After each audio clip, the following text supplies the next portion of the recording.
V-Ray SketchUp មាន tool មួយបើទោះជាយើងអត់ប្រើ V-Ray ក៏មានប្រយោជន៍ដែរនៅក្នុង SketchUp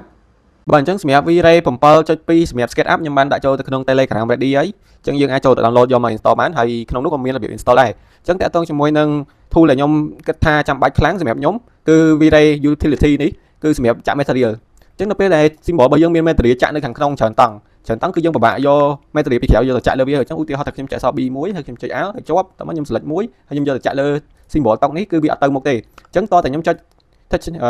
កន្លែងនេះមួយកន្លែង remove material នេះគឺវា remove material auto ឲ្យហើយអញ្ចឹងខ្ញុំចុច select មួយមកហើយតោះមកខ្ញុំចាក់ពណ៌គឺវាទៅ auto ហើយតាក់ទងជាមួយនឹងកន្លែងនេះវិញគឺ fix material របស់យើងដែលខុសអញ្ចឹងឧទាហរណ៍ថា material ប៉ុណ្នេះអញ្ចឹងខ្ញុំ select មកអញ្ចឹងវាទៅជា material ដែលត្រឹមត្រូវវិញអញ្ចឹងកន្លែងនេះគឺវាគិតផ្ទៃដែលយើងបាន setting នៅក្នុង material នេះអញ្ចឹងឧទាហរណ៍ថា edit របស់យើងនេះ200ខ្ញុំ select ឲ្យច្បាស់សិនអញ្ចឹងនេះគឺ200នេះគឺទំហំជាក់ស្ដែងហើយឧទាហរណ៍ថាឥឡូវ